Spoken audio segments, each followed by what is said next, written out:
நாமம் தொடர்ந்து மகிமைப்படுவதாக. இந்த நாளிலும் கூட உங்களோடு சேர்ந்து கர்த்தருடைய நாமத்தை தொழுது கொள்ளவும், கர்த்தருடைய வார்த்தையை பகிர்ந்து கொடுக்கவும் தேவன் தந்த வாய்ப்புக்காக தேவனுக்கு நான் நன்றி செலுத்துகிறேன். உங்கள் யாவருக்கும் ஆண்டவராக இயேசு கிறிஸ்து நாமத்தினாலும் திருமங்கலம் திருச்சபையின் சார்பாகவும் உங்கள் யாவரையும் வாழ்த்துகிறேன். இந்த நாளிலும் கூட செய்திக்கு பிரயோஜனமாக எபேசியருக்கு எழுதிய நிருபம்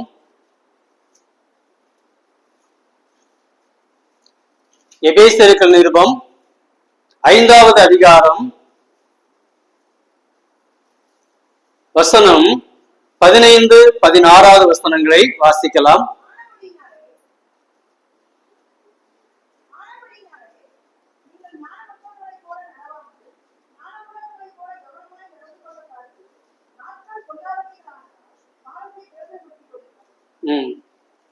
நான் வாசித்த இந்த வேத வசனமானது நாம் எப்படி நடக்க வேண்டும், எப்படி நடக்கக்கூடாது என்பதை குறித்து சொல்லக்கூடியதாக காணப்படுகிறது. இந்த எபேசியர் 5, 6 அதிகாரங்கள் ஒரு விசுவாசி கிறிஸ்துவில் நடக்க வேண்டும், நடைமுறை வாழ்க்கை வாழ வேண்டும் என்பதை அப்போஸ்தலனாகிய பவுல் தன்னுடைய வாசகர்களுக்கு அதை எழுதக்கூடியவராக காணப்படுகிறார். இந்த 5ஆம் அதிகாரம் முதல் வசனத்திலே நான் பார்க்கும் பொழுது அன்பில் நடந்து கொள்ளுங்கள் என்று இருக்கும். இதனுடைய 8வது வசனத்தை நான் பார்க்கும் பொழுது இதில் வெளிச்சத்தில் நடந்து கொள்ளுங்கள் என்று எழுதுகிறார். 15வது வசனத்திலே பார்க்கும் பொழுது ஞானமாய் நடந்து கொள்ளுங்கள் என்று சொல்லி இருக்கிறதை பார்க்க முடிகிறது. ஆண்டவர் நம்மேல் அன்பு கூர்ந்தார், நமக்கு ரட்சிப்பை கொடுத்தார், நம்மை அனுதினமும் நேசிக்கிறார்.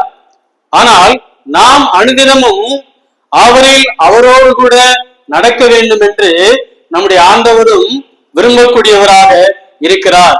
எனவேதான் பவுல் இந்த அதிகாரத்திலே ரட்சிக்கப்பட்ட ஒரு தேவனுடைய பிள்ளைகள் எப்படி நடக்க வேண்டும், எப்படி நடக்க கூடாது என்பதை வலியுறுத்தி சொல்லுகிறதை நாம் பார்க்க முடிகிறது. அந்த 15வது வசனத்தில் வாசிக்கிறோம், ஆனபடியினாலே நீங்கள் ஞானம் மற்றவர்களைப் போல நடவாமல் ஞானம் உள்ளவர்களைப் போல கவனமாய் நடந்து கொள்ள பார்த்து நாட்கள் பொல்லாதவைகளானதால் காலத்தை பிரயோஜனப்படுத்திக் கொள்ளுங்கள் என்று சொல்லி இருக்கிறதை நாம் இங்கே பார்க்கிறோம். ஞானம் உள்ளவர்களைப் போல கவனமாய் நடக்க வேண்டும். எப்படி நடக்க வேண்டும், எப்படி நடக்க வேண்டாம் கூடாது என்று இந்த வேதாகமும் அநேக இடங்களிலே நமக்கு சொல்லப்பட்டிருக்கிறது. குறிப்பாக 1வது சங்கீதத்திலையும் கூட நான் வாசிக்கிற வேளையில அங்கே நான் பார்க்க முடியும், பரியாசக்காரர் உட்காரும் இடத்தில் உட்காராமலும் பாவியுடைய வழியிலே இல்லாமலும்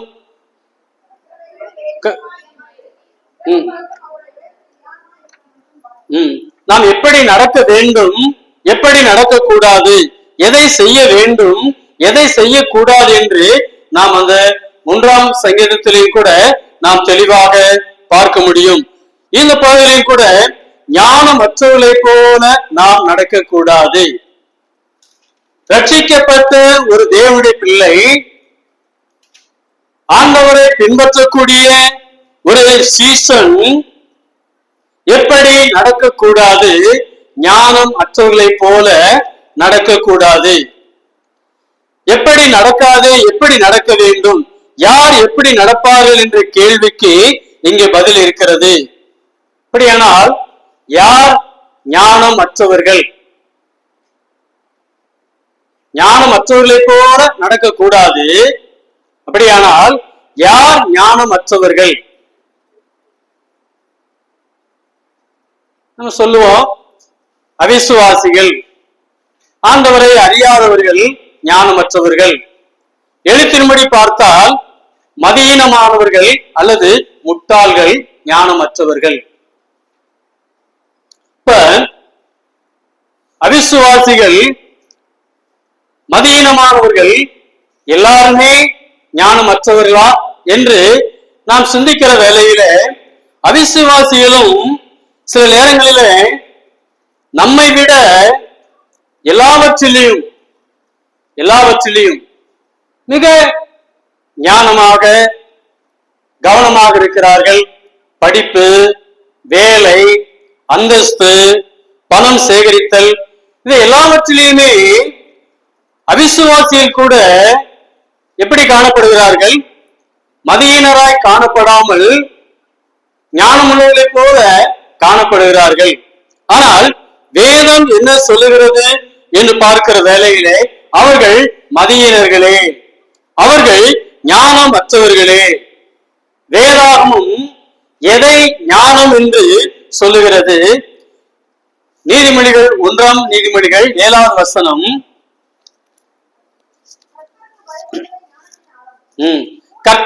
கர்த்தருக்கு பயப்படுதலே ஞானத்தின் ஆரம்பம் என்று சொல்லி நாம் இங்க வாசிக்கிறோம். மூடர், மதியினமானவர்கள் ஞானத்தையும் போதகத்தையும் அசட்டை பண்ணுகிறார்கள் என்று சொல்லி வாசிக்கிறோம்.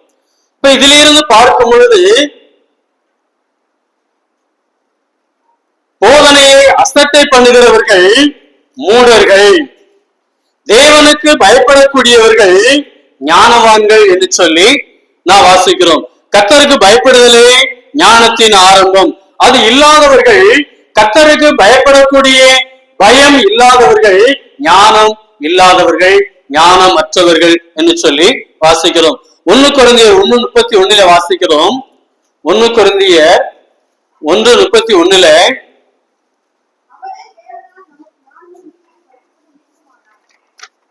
இங்க வாசிக்கிறோம்.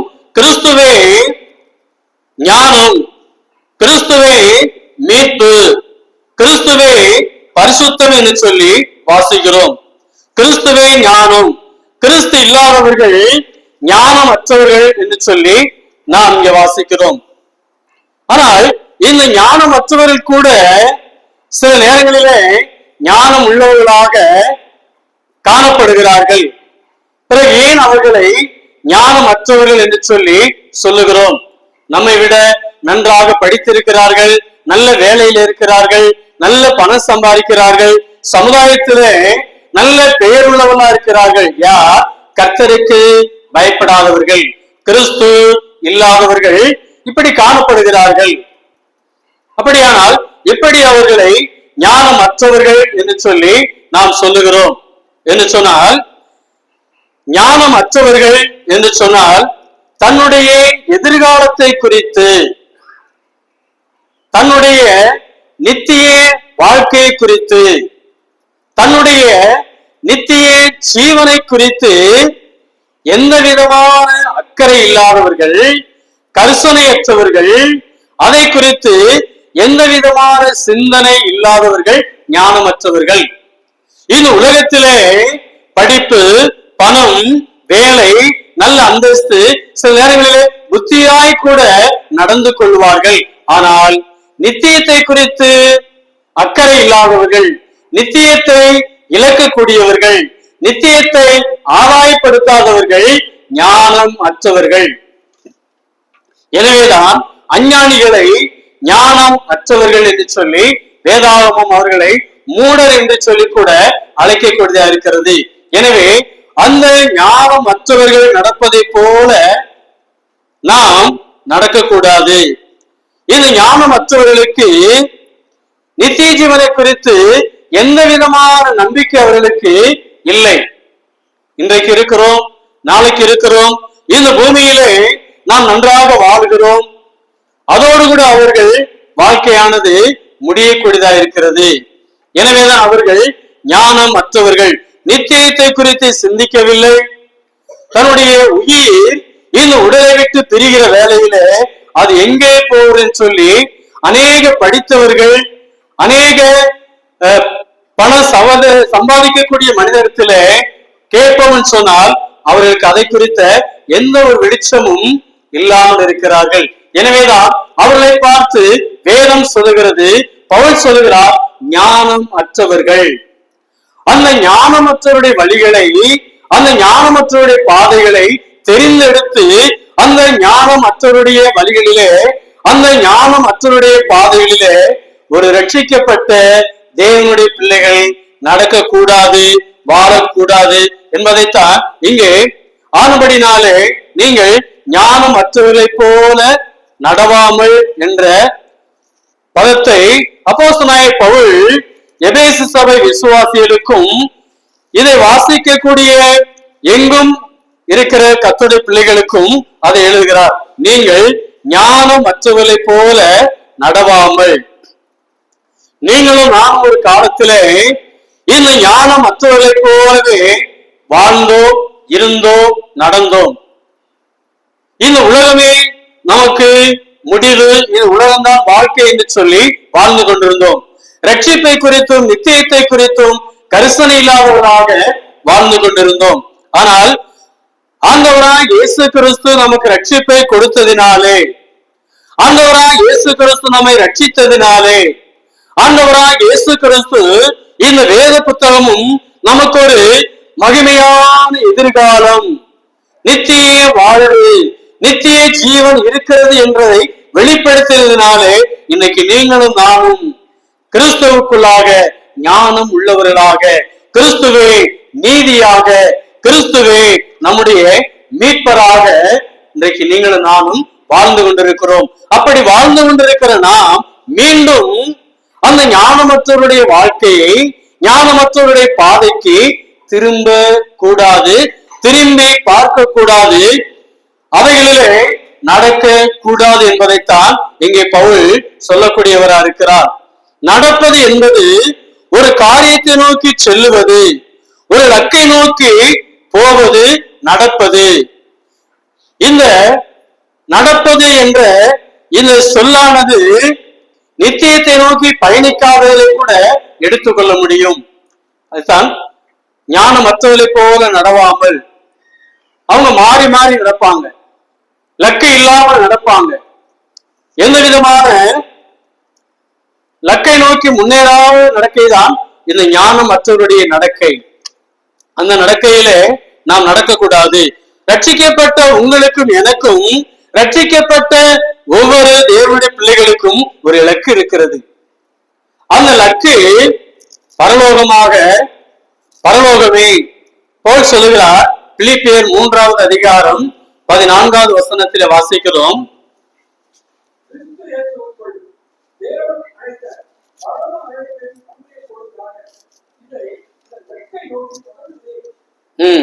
இதுதான் மீட்பை பெற்றுக்கொண்ட, கிறிஸ்துவை ஞானமாய் பெற்றுக்கொண்ட, கிறிஸ்துவை நீதியாய் பெற்றுக்கொண்ட, கிறிஸ்துவை மீட்பராய் பெற்றுக்கொண்ட ஒவ்வொரு தேவனுடைய பிள்ளைகளுடைய இலக்காக இருக்கிறது என்பதை பார்க்கிறோம்.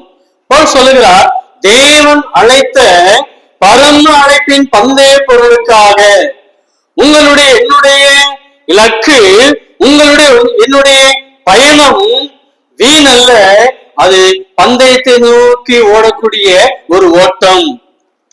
அதைத்தான் பவுல் சொல்லுகிறார், பந்தய பொருளுக்காக இலக்கை நோக்கி ஓடிக்கொண்டிருக்கிறேன், தொடருகிறேன்.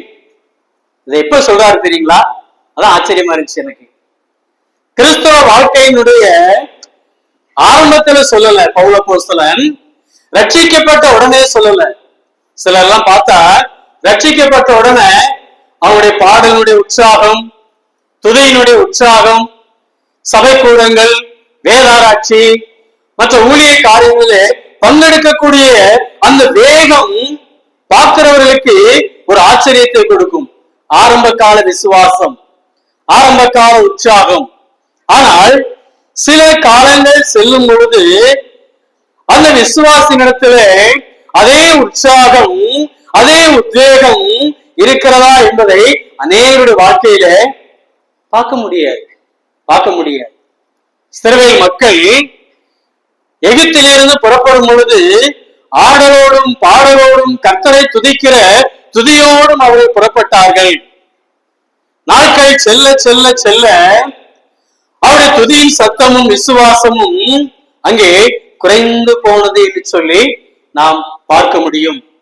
இங்கே பவுல் அப்போஸ்தலன் கூட கிறிஸ்தவ வாழ்க்கையினுடைய அந்த ஆரம்பத்திலே அவர் அவிதமாக சொல்லவில்லை. தன்னுடைய கிறிஸ்தவ வாழ்க்கையினுடைய இறுதி நாட்களிலே அவர் சொல்லுகிறார். என்ன சொல்லுகிறார்? தேவன் அழைத்த பரம அழைப்பின் பந்தய பொருளுக்காக நான் லக்கை நோக்கி தொடர்கிறேன். இன்னொரு விஷயம் கவனிக்கணும். விடுதலையோடு நம்மை போல அவர் இந்த உலகத்திலே வாழும்போது சொல்லவில்லை, ரோம சிறைச்சாலையில் இருக்கும்போது சொல்லுகிறார். ஆச்சரியம் இல்லைங்களா? ரோம சிறையிலே ஒரு கைதியாக இருக்கிறார். விடுதலை அடைவாரா, உயிரோடு மீண்டும் வருவாரா என்ற நிச்சயம் இல்லாத நிலைமையிலே பவுல் எழுதுகிறார், தேவன் அழைத்த பரம அழைப்பின் பந்தய பொருளுக்காக நான் லக்கை நோக்கி தொடர்கிறேன். சிறைச்சாலையில் இருந்து சொல்லுகிறார். என்ன ஒரு ஆச்சரியம், என்ன ஒரு வாஞ்சை! இதைத்தான் ஒவ்வொரு விசுவாசிக்கும் ஒரு லக்கு இருக்கிறது. அந்த லக்கு நித்திய ஜீவனை அடைகிறது வரையுமாக, பரலோகம் செல்லுகிறது வரையுமாக நாம் நடக்க வேண்டும், ஓட வேண்டும் என்பதாக இருக்கிறது. அதுதான் ஞானம். மற்றவர்களை போல நடக்க கூடாது, ஞானம் உள்ளவர்களை போல நடக்க வேண்டும். ஞானம் மற்றவர்கள் இந்த உலக காரியங்களை தேடுகிறார்கள், அதற்காக ஓடுகிறார்கள், அதற்காக நேரத்தையும் காலத்தையும் செலவு செய்கிறார்கள். மத்தேயு 6:32 வாசிக்கிறோம்.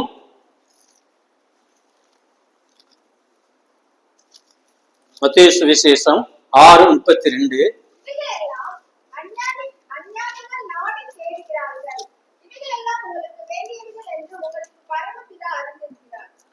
ஞானமற்றவர்கள் இந்த உலகத்தை லக்காக வைத்து இந்த உலக காரியங்களுக்காகவே நாடி தேடி ஓடக்கூடியவர்களாக அவர்கள் காணப்படுகிறார்கள்.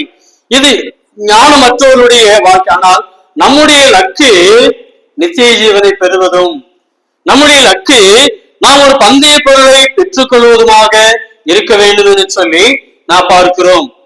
அஞ்ஞானிகள் உலக காரியங்களுக்காக தேடுகிறார்கள். ஒருவேளை நாமும் ஞானமற்றவரை போல இவ்வுலக காரியங்களுக்காக வாழ்ந்தால் அவைகளை நிறுத்த வேண்டும், அவைகளை நிறுத்த வேண்டும்.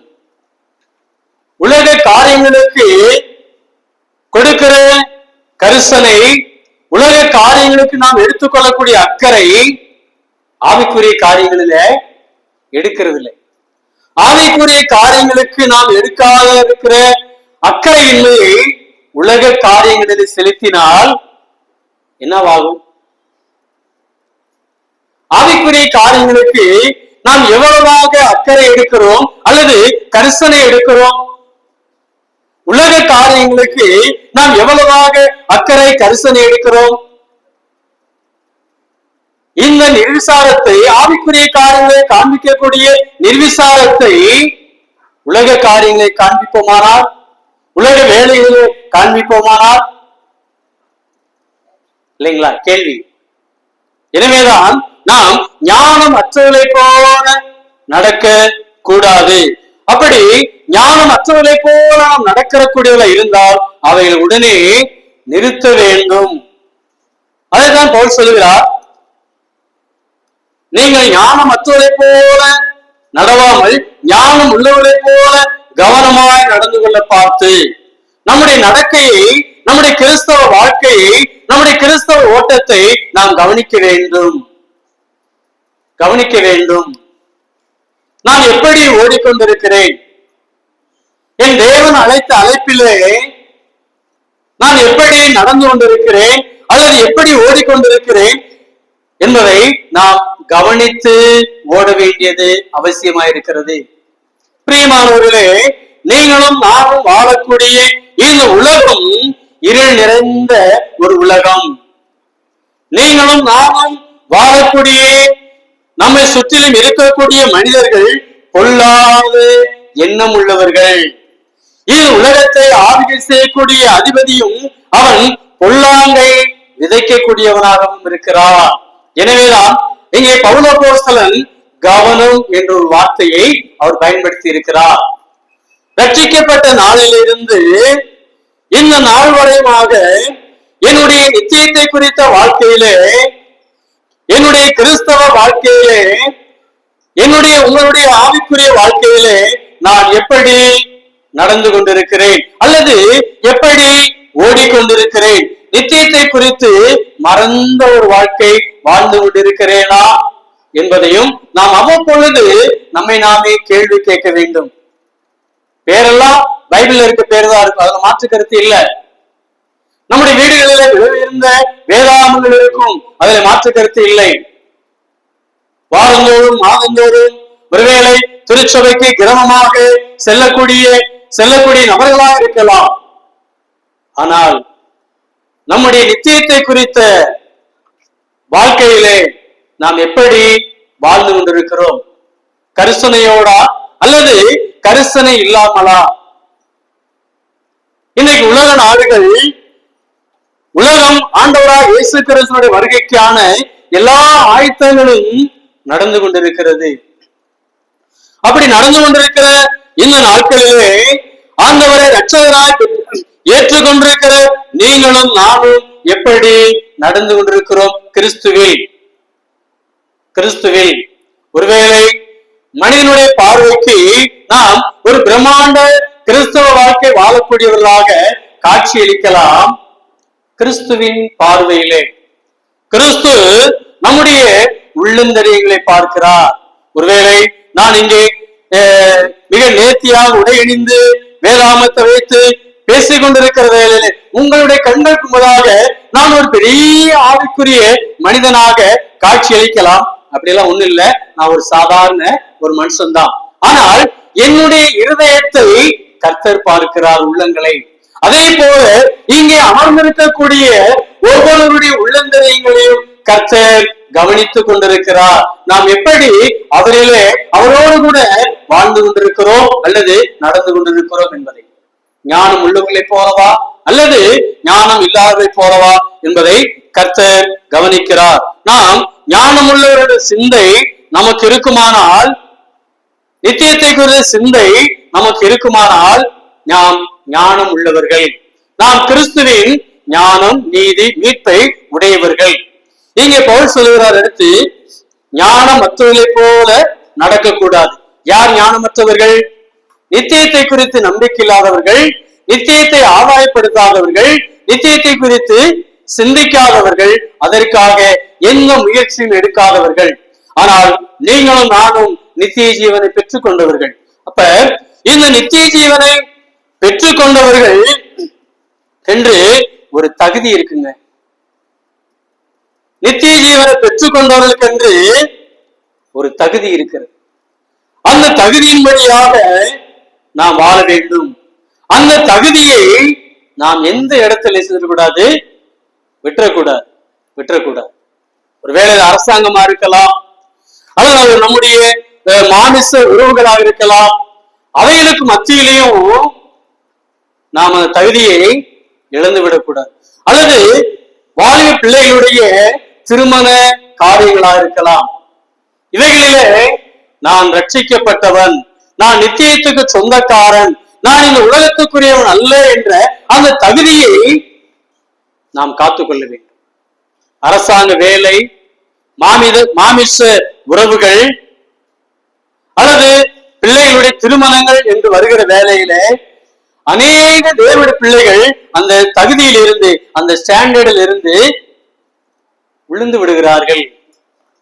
உங்களுக்காக எனக்காக கல்வாரி சிலுவையிலே 3 மணி நேரம் வியாகுலத்தை அடைந்த அந்த தேவன், ஆண்டவராக இயேசு கிறிஸ்து நம்மை பார்த்து என்ன சொல்லுவார்? தகுதி இழக்கிற வேலையில இந்த 3 காரியங்கள், அரசாங்க வேலை, மாமிச சொந்த பந்தங்கள், பிள்ளைகளுடைய திருமண காரியங்கள், இவைகளிலே நம்முடைய தகுதியை தக்க வைத்துக் கொள்ள வேண்டியது அவசியம். அவர்கள் ஞானம் உள்ளவர்கள். அவைகளிலே அந்த 3 காரியங்களிலே நம்முடைய தகுதியை தக்க வைக்காதவர்கள் கிறிஸ்து வேதனைப்படக்கூடியவராக இருப்பார். நமக்காக சிலுவையிலே மரித்ததுக்காக ஆண்டவர் வேதனைப்படக்கூடியவராக இருப்பார். எனவே இந்த கால வேளையிலே நாம் ஞானம் உள்ளவர்களாய் நடக்கிறோமா அல்லது ஞானம் இல்லாதவர்களாய் நடக்கிறோமா என்பதை நாம் சிந்திக்க வேண்டும். நாம் யாராக இருக்கிறோம்? யாராக நடக்கிறோம்? புத்திமானாய் நடக்கிறோமா? புத்தி இல்லாதவர்களாக நாம் நடக்கிறோமா?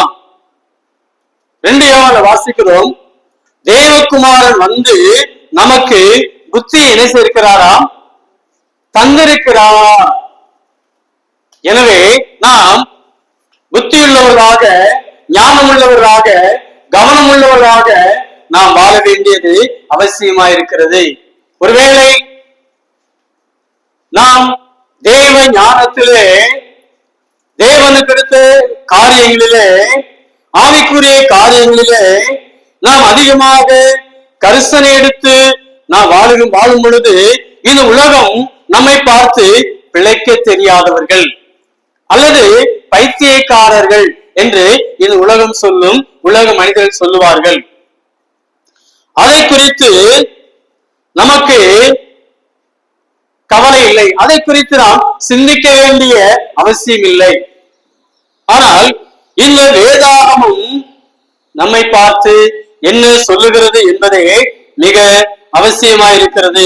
ஞானம் ஒரு காரியத்தை திட்டமிடுகிறது. ஞானம் ஒரு காரியத்தை மிக சிறப்பாக, நேர்த்தியாகவே ஞானம் செய்து முடிக்கக்கூடியதாக காணப்படுகிறது என்பதை நாம் அறிய வேண்டும். ஞானம் நித்தியத்தை குறித்தே சிந்திக்கிறது, நித்தியத்துக்காகவே பிரயாசம் எடுக்கிறது. நாம் உலகத்திலே வாழ்ந்தாலும், உலக வேலைகள், உலகத்திலே பற்பலமான காரியங்களிலே ஈடுபட்டாலும் நம்முடைய நினைவுகள், நம்முடைய எண்ணங்கள் எல்லாமே நித்தியத்தை குறித்ததாக இருக்க வேண்டும். நம்முடைய பேச்சுக்கள் நித்தியத்தை குறித்ததாக காணப்பட வேண்டும்.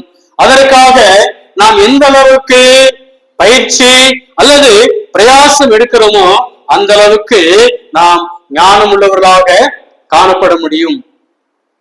ஞானம் உள்ளவர்களை போல கவனமாய் நடந்து கொள்ள பார்த்து, அடுத்து ஞானம் உள்ளவர்களை போல கவனமாக எப்படி நடக்க வேண்டும்? இந்த ஞானம் உள்ளவர்களை போல என்று சொல்லும் பொழுது கவனம், எச்சரிப்பு, விழிப்பாய் இருக்க வேண்டும். கவனமாய் நடக்க வேண்டும், எச்சரிப்பாய் இருக்க வேண்டும், விழிப்பாய் இருக்க வேண்டும், சுற்றிலும் பார்த்து நடக்க வேண்டும்.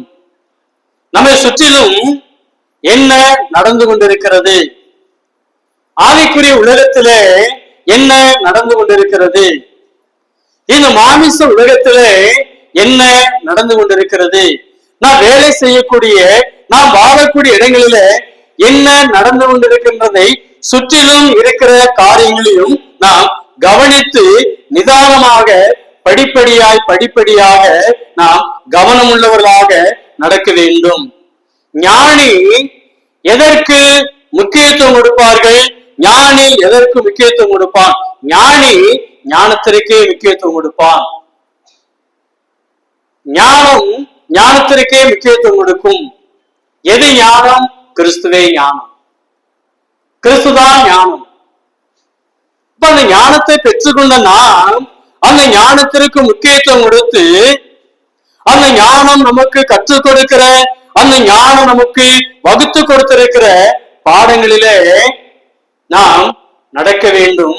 நடக்க வேண்டியதும் அவசியமா இருக்கிறது. ஒரு வசனம், யூதா எழுதின நிருபம்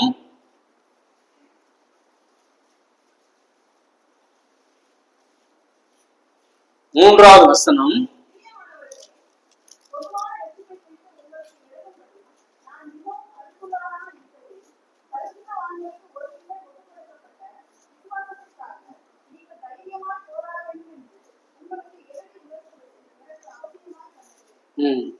இங்கே யூதா சொல்லுகிறார், உங்களுக்கு எழுதும்படி நான் மிகவும் கருத்துள்ளனா இருக்கையில் பரிசுத்தவான்களுக்கு ஒரு விசை ஒப்புக் கொடுக்கப்பட்ட விசுவாசத்திற்காக நீங்கள் தைரியமாய் போராட வேண்டும் என்று உங்களுக்கு எழுதி உணர்த்துவது எனக்கு அவசியமாய் இருக்கிறது. இங்கே அந்த எழுதும்படி என்ற இந்த பதமானது கிராஃப் என்று மொழிபெயர்க்கப்பட்டிருக்கிறது. கிராஃப் என்றால் வரைபடம். வரைபடம் கிறிஸ்தவ வாழ்க்கைக்கென்று, கிறிஸ்தவர்களுக்கென்று இந்த வேதாகமம் ஒரு வரைபடத்தை நமக்கு வரைந்து வைத்திருக்கிறது.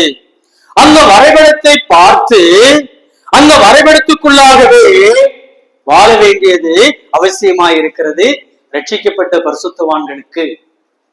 எனவேதான் ஞானி ஞானத்துக்கு முக்கியத்துவம் கொடுக்கிறார். ஞானம் உள்ளவர்களை போல கவனமாய் நடக்க வேண்டும். உங்களுக்கும் எனக்கும் தேவன் ஒரு வரைபடத்தை எழுதியிருக்கிறார். அந்த வரைபடத்துக்குள்ளாக நாம் வாழ வேண்டும்.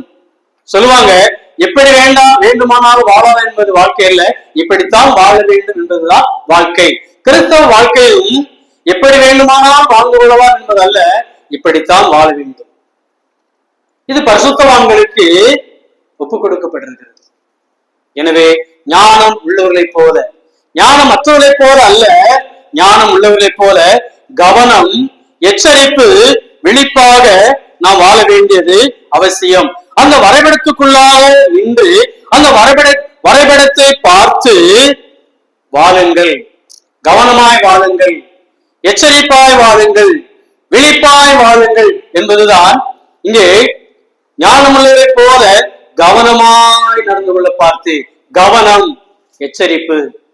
கிறிஸ்தவ வாழ்க்கையிலே எப்படி வாழ்கிறோம் என்பதை நாம் கவனித்து பார்க்க வேண்டியது அவசியம். என்னுடைய தகுதி என்ன? நான் பரலோக பிரஜைதானா? நான் இந்த மாதத்திலே ஒரு ஆவிக்குரிய ஆண்டவர் விரும்புகிற ஒரு வாழ்க்கை வாழ்ந்தேனா என்று நாம் கவனித்து பார்க்க வேண்டியது அவசியம். கவனம் வேண்டும். இந்த மாதத்திலே என்னுடைய வேத வாசிப்பு, இந்த மாதத்திலே என்னுடைய தனிப்பட்ட வேத தியானம், இவைகளையும் நாம் கவனிக்க வேண்டும். வெளுத்ததெல்லாம் பால் அல்ல, பால் வெள்ளையா இருக்கு, அதுக்கு போய் பால் அல்ல, அது தரமான பால் தானா என்பதை கவனிக்க வேண்டும். இன்றைக்கு இந்த உலகத்திலே கவனம் இல்லாமல் வாழும் பொழுது அது சில நேரங்களிலே இழப்புகளுக்கு வழிவகுக்கும். படிப்பில் கவனம் இல்லைன்னு சொன்னார், வேலையில் கவனம் இல்லைன்னு சொன்னார், நம்முடைய பேங்க்ல இருக்கிற அக்கௌண்ட்ல கவனம் இல்லைன்னு சொன்னால் அவைகளிலே இழப்புகள் ஈஸியாக வந்துவிடும். படிப்பிலே கவனம் இல்லாமல் வாழ்ந்தால் அதில் நம்ம நஷ்டத்தை சந்திக்கணும். வேலையிலே கவனம் இல்லாமல் இருந்தால் அதில் நாம் சில நஷ்டங்களை சந்திக்க வேண்டும். நம்முடைய பேங்க் அக்கௌண்ட்ல இருக்கிற அந்த பணத்தை எவ்வளவு கவனமா கையாளுறோம், எவ்வளவு கவனமா நம்முடைய பணம் கரெக்டா இருக்கிறதா, வேற யாராவது தவறா பயன்படுத்தி இருக்கிறாங்களா சொல்லி அந்த பேங்க் அக்கௌண்டை ஒவ்வொரு மாதமும் என்ன செய்யறோம், செக் பண்ணி பார்க்கிறோம்.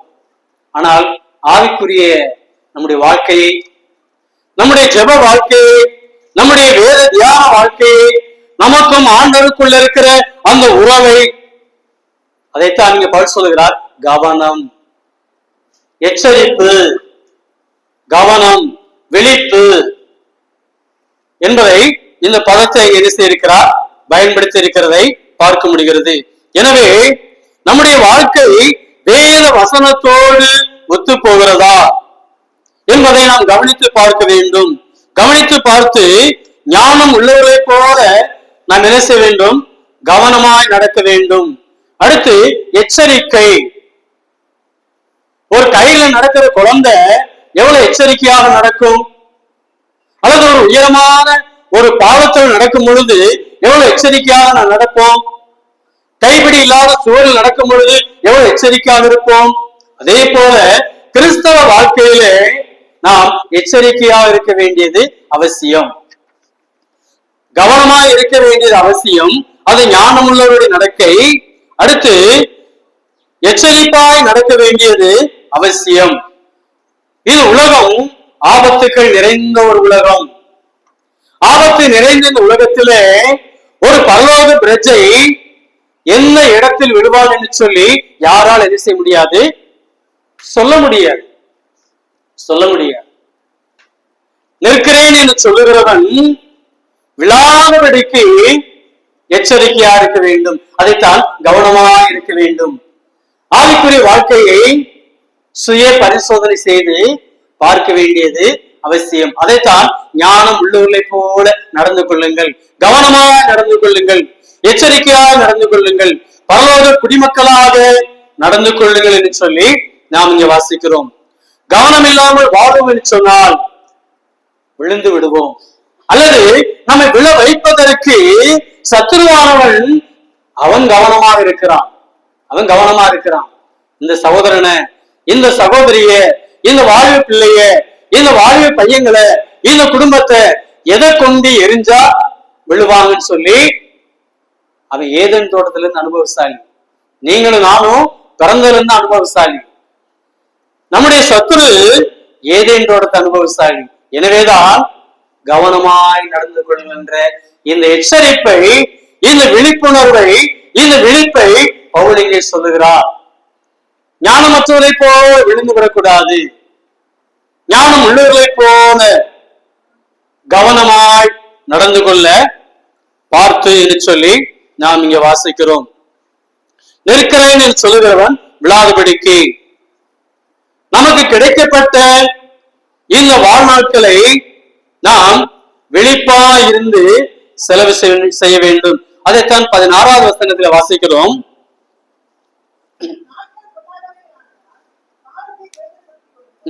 நாட்கள் மிக குறியவைகள், நாட்கள் பொல்லாதவைகள், நாட்கள் நமக்கு உண்பதாக இருக்க நாட்கள் தீமை நிறைந்த நாட்கள். அந்த தீமை நிறைந்த நாட்களை நாம் பிரயோஜனமுள்ள நாட்களாக பயன்படுத்திக் கொள்ள வேண்டும். ஒவ்வொரு நாளும் விடுகிறது. இந்த விடுகிற நாள் நல்ல நாட்களா இருக்கும் என்று சொல்லி நாம் சொல்ல முடியாது. இந்த நாட்கள் ஒவ்வொரு நாட்களும் தீமை நிறைந்த நாட்களாகவே இருக்கிறது. இந்த தீமை நிறைந்த நாட்களிலே வாழக்கூடிய பரலோக குடியுரிமை பெற்ற மக்கள் அதை நல்ல நாட்களாக மாற்ற வேண்டும் அல்லது அமைத்துக் கொள்ள வேண்டும். அது நம்முடைய கடமை. இன்றைக்கு நான் கிறிஸ்துவுக்குள் தேறின மனிதனாக நிற்பதும், இன்னைக்கு நீண்ட நாளும் கிறிஸ்துவுக்குள் விழாதபடி நிற்பதும் காத்துக்கொள்ள வேண்டியது, கவனிக்க வேண்டியது, எச்சரிப்பா இருக்க வேண்டியது, விழிப்பா இருக்க வேண்டியது உங்களுடைய என்னுடைய கடமை. ஆண்டவரை குறை சொல்லக்கூடாது, உங்களுடைய என்னுடைய கடமை. நாம் நம்முடைய கடமைகளை அதைத்தான் 16 பிரயோஜனப்படுத்திக் கொள்ளுங்கள். இந்த நாட்களை, இந்த தீமை நிறைந்த கொடிய நாட்களை நீங்கள் பயனுள்ள நாட்களாக பயன்படுத்திக் கொள்ளுங்கள். அது ஒரு தேவ மனிதனாலே, தேவனுடைய பரிசுத்தாவி பெற்ற மனிதனாலே முடியும். பலவீனமா இருந்தால் விழுவது சாத்தியமே. கவனம் இல்லாமல் விழுந்தால் விழுவது சாத்தியமே.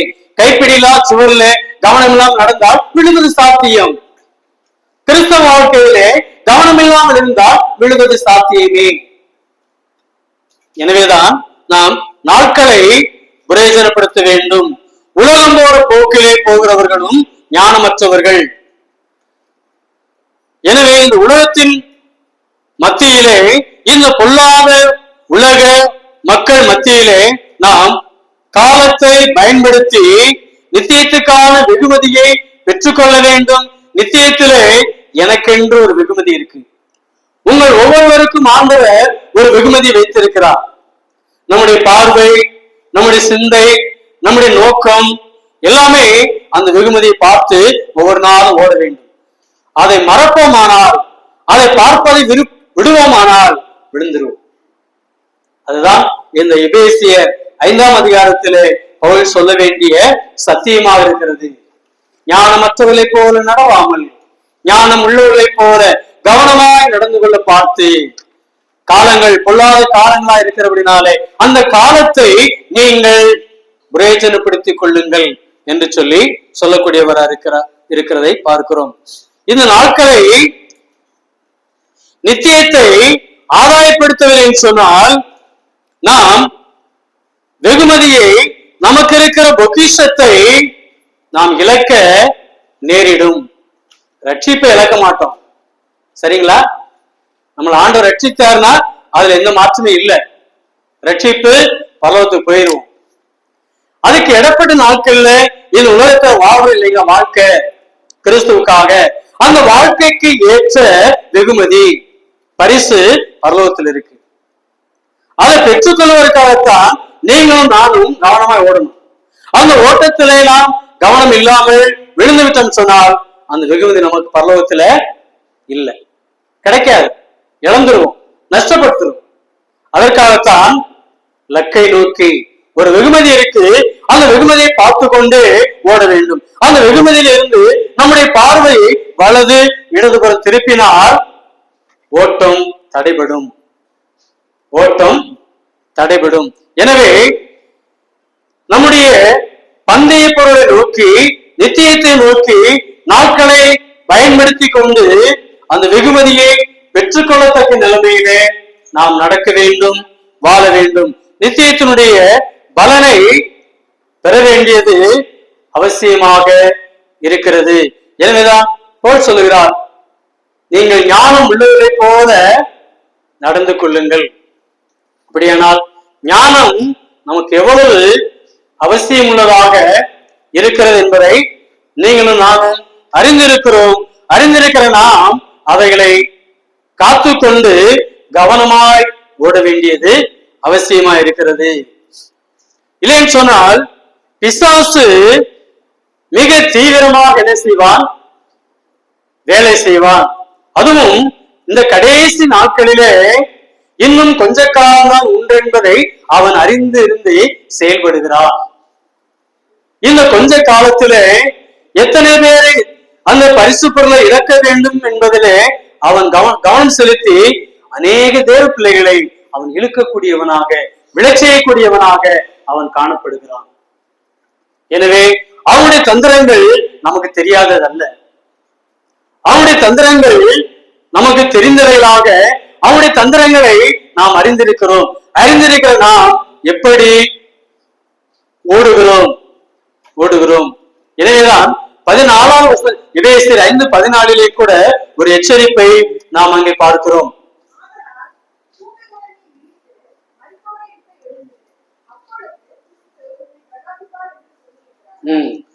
ஆதலால் தூங்குகிற நீ விழித்து மரித்தோரை விட்டு எழுந்தது, அப்பொழுது கிறிஸ்து உன்னை பிரகாசிப்பார் என்று சொல்லி இருக்கிறார். எதை குறிக்கிறது? ஆவிக்குரிய நித்திரை. ஆவிக்குரிய வாழ்க்கையிலே, கிறிஸ்தவ வாழ்க்கையிலே சிலர் அநேக நித்திரையாய் இருக்கிறார்கள்.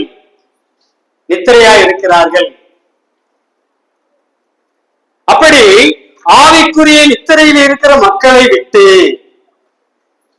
ஆவிக்குரிய நிலைமையிலே தூங்கிக் கொண்டிருக்கிற மக்களை விட்டு நீ என்ன செய்? எழுந்திரு. இதைத்தான் விழிப்பு, கவனம், எச்சரிப்பு, விழிப்பு என்று சொல்லி பார்க்கிறோம். ஆவிக்குரிய வாழ்க்கையிலே நித்திரையை விட்டு எழுந்து கிறிஸ்துவை நோக்கி பார்க்கிற வேளையிலே, கிறிஸ்துவை பார்க்கிற வேளையிலே கிறிஸ்து நம்மை பிரகாசிக்க செய்வார். கிறிஸ்து நம்மை பிரகாசிக்க செய்வார். பிலிப்பியரில் ஒரு வசனம் வாசிக்கிறோம், 2:14 வசனம். பிலிப்பியர் 2ஆம் அதிகாரம் 14வது வசனம்.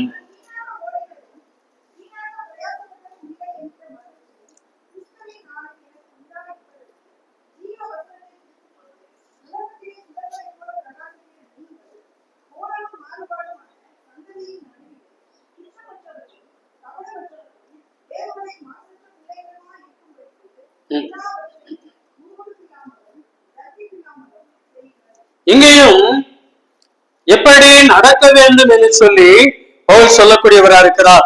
நான் வீணாக ஓடினதும் வீணாக பிரயாசப்பட்டதும் இல்லை என்கிற மகிழ்ச்சி கிறிஸ்துவின் நாளிலே எனக்கு உண்டாயிருப்பதற்கு ஜீவ வசனத்தை பிடித்துக் கொண்டு உலகத்திலே சுடரை போல பிரகாசியுங்கள். கோணலும் மாறுபாடுமான சந்தை நடுவிலே குற்றமற்றவர்களும் கபடற்றவர்களும் தேவனுடைய மாசற்ற பிள்ளைகளுமாயிருங்கள். போல் சொல்லுகிறார், கிறிஸ்து என்றைக்கு பிடித்தாரோ பிடித்த நாளில் இருந்து கிறிஸ்துவின் நாள் வரையுமாக நான் வீணாக ஓடவில்லை, வீணாக பிரயாசப்பட்டதும் இல்லை. இந்த மகிழ்ச்சி கிறிஸ்துவின் நாளில் எனக்கு உண்டாயிருக்கும். இதுதான் உங்களுடைய என்னுடைய வாழ்க்கையாகவும் இருக்க வேண்டும். கிறிஸ்து என்றைக்கு என்னை ரட்சித்தாரோ, என்றைக்கு எனக்கு ஆண்டவர் இந்த ரட்சிப்பை கொடுத்து என்னை அவருடைய சொந்த குமாரனாக குமாரத்தியாக பிடித்தாரோ, தெரிந்து கொண்டாரோ, அன்றில் இருந்து ஒரு வீணான ஒரு வாழ்க்கையோ வீணான பிரயாசங்களோ இல்லாமல் அவருடைய உயிருள்ள வசனத்தை பிடித்து கொண்டு இந்த கோணல் மாறுபாடு நிறைந்த உலகத்தில வசனத்தை பிடித்து கொண்டு சுடர்களை போல பிரகாசிக்க வேண்டும் என்ற விருப்பத்தை பவுல் நமக்கு சொல்லக்கூடியவராக இருக்கிறார். எனவே இந்த நாளில் கூட ஞானமற்ற நடக்கை, ஞானம் இல்லாதவர்களை போல வாழ்க்கை வாழ்வோமானால் அதுக்கு நாம் நிறுத்த வேண்டும். ஞானமற்றவர்களை போல வாழ்ந்த வாழ்க்கை போதுமாண்டவரே, இனி நாம் ஞானம் உள்ளவர்களை போல கவனமுள்ள ஒரு வாழ்க்கை, எச்சரிப்புள்ள ஒரு வாழ்க்கை, விழிப்புள்ள ஒரு வாழ்க்கையில் வாழ்ந்து நித்தியத்திலே அந்த வெகுமதியை, அந்த பரிசு பொருளை நான் பெற்றுக்கொள்ள வேண்டும் என்று சொல்லி வாஞ்சிப்போம், பிரயாசம் எடுப்போம், பிரயாசப்படுவோம். தேவன் அதற்கு நமக்கு கிருபை செய்வார், தேவன் அதற்கு நமக்கு உதவி செய்வார். எனவே இந்த நாளில் கூட நாம் யாராக வாழ்ந்து கொண்டிருக்கிறோம்? ஞானம் மற்றவர்களை போலவா அல்லது ஞானம் உள்ளவர்களை போலவா? ஞானமற்றவர்கள் உலக காரியங்களுக்காக ஓடுகிறார்கள், பிரயாசம் எடுக்கிறார்கள், கவனம் எடுக்கிறார்கள், கவனிக்கிறார்கள் உலக காரியங்களுக்காக. ஞானம் உள்ளவர்கள் கிறிஸ்துவுக்காக ஓட வேண்டும், கிறிஸ்துவுக்காக பிரயாசப்பட வேண்டும், கிறிஸ்துவிலே நாம் கரிசனை உள்ளவர்களாக இருந்து கிறிஸ்துவின் வெகுமதிக்காக நித்தியத்துக்காக ஓடக்கூடியவர்கள் ஞானம் உள்ளவர்கள். எனவே இந்த கால வேளையிலே நாம் நம்முடைய வாழ்க்கையை பரிசோதித்து பார்ப்போம். பரிசோதித்து பார்த்து ஞானமற்ற வாழ்க்கையாக, குறைவுள்ள வாழ்க்கையாக இருந்தால் அதை சரி செய்து கொள்ளலாம். இன்னும் நமக்கு ஆண்டவர் வாய்ப்பு கொடுத்திருக்கிறார், இன்னும் வாய்ப்பை கொடுத்திருக்கிறார். நாம் இன்னும் அவரிடத்திலே திரும்பி வர வேண்டும் என்று சொல்லி அவர் தாமதிக்கிறார். கிறிஸ்து இந்த உலகத்திற்கு வருவதற்கு தாமதிப்பதற்கு ஒரு காரணம், எல்லாரும் மனம் திரும்பணும். அந்த எல்லாரும் என்ற பதத்தில ரட்சிக்கப்பட்ட தேவனுடைய பிள்ளைகளும் அடங்கும். ரட்சிக்கப்பட்ட தேவனுடைய பிள்ளைகளும் இன்னும் கவனமற்ற காரியங்களிலிருந்து கவனத்திற்கு வரும்படி இன்னும் மனம் திரும்பி வர வேண்டும் என்று அவர் தாமதிக்கிறார். வாய்ப்புகள் இருக்கிறது. எனவே கவனமற்ற காரியம், ஞானமற்ற காரியங்களிலிருந்து ஞானமுள்ள காரியத்திற்கு நாம் திரும்புவோம், நம்மை ஒப்பு கொடுப்போம்.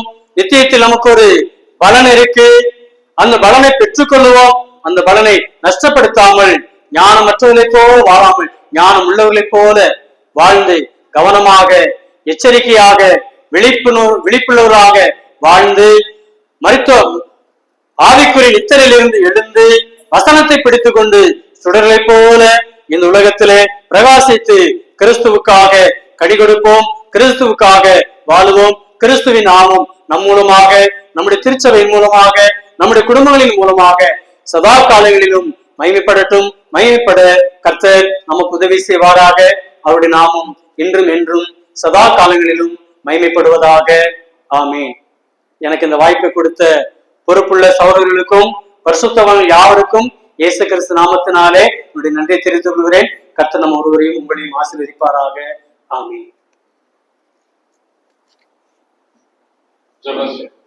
எங்களை நேசிக்கிறதான எங்கள் அன்பின் ராஜாவை ஆசீர்வதிக்கப்பட